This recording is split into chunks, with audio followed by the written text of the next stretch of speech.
Hello everyone. இப்போ நம்ம பார்த்தீங்கன்னா, வயது சார்ந்த கணக்கு. ஏற்கனவே ஒரு 3 கணக்கு போட்டிருக்கேன். இது வந்து 4வது கணக்கு. சரிங்களா?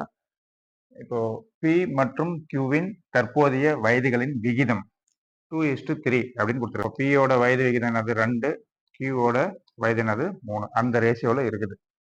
மேலும் அவர்கள் வயதுகளின் வித்தியாசம். வித்தியாசம்னா என்ன பண்ணணும்னா கழிக்கணும். 8 ஆண்டுகள் எனில் Pயின் தற்போதைய வயது என்னன்னு கேட்கறாங்க. Pயினுடைய வயது என்னன்னு கேட்கறாங்க. கொடுத்துங்கிறத நம்ம ரேஷியோல எழுதிக்கலாம். P மற்றும் Qவின் தற்போதைய வயதுகளின் விகிதம் 2:3ன்னு கொடுத்துக்கிறாங்க. அப்போ Pனா 2 ரேஷியோல இருக்கும். Qனா அது 3 ரேஷியோல இருக்கும். சரிங்களா?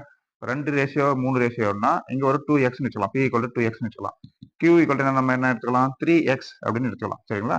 அந்த ரேஷியோ தான். P/Q அப்படின்னு பார்த்தீங்கன்னா 2x/3x x வரும். அதே P/Q = 2/3 அந்த ஃபார்முலா தான் இருக்குது.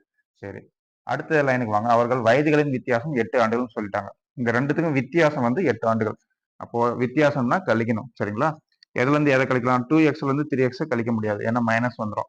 பெரிய நம்பர்ல இருந்து தான் சின்ன நம்பரை கழிக்க முடியும். அப்ப என்ன பண்றீங்க?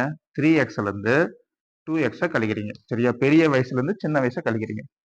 சரி, இதுல இருந்து இதை கழிக்கும் போது என்ன கிடைக்குது வித்தியாசம்? 8 ஆண்டுகள்னு சொல்லிட்டாங்க. அப்ப 8 வருடம் 8 எழுதிட்டீங்க. அவ்வளவுதான். 3xல இருந்து 2x கழிச்சிங்கன்னா ஒரு x வரும். ஓகேங்களா? இங்க என்ன வருது? 8. அப்ப எக்ஸோட எக்ஸ் ஈக்குவல் என்னன்னு வருது? 8ன்னு வருது. சரிங்களா? இப்போ எக்ஸோட வேல்யூ இங்க அப்ளை பண்ணுங்க. இப்போ பியின் தற்போதைய வயது தான் கேட்குறாங்க. பியின் தற்போதைய வயதுனா இதில் அப்ளை பண்ணுங்க.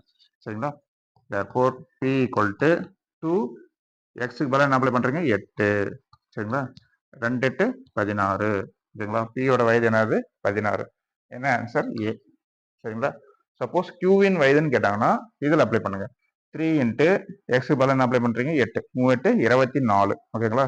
கியூவோட வயது கேட்டாங்கன்னா 24. சரிங்களா? ஓகேங்களா? புரிஞ்சுங்களா? சரி. ஏற்கனவே ஒரு 3 கணக்கு நடத்துங்க. இது ஒரு 4வது கணக்கு. சரிங்களா?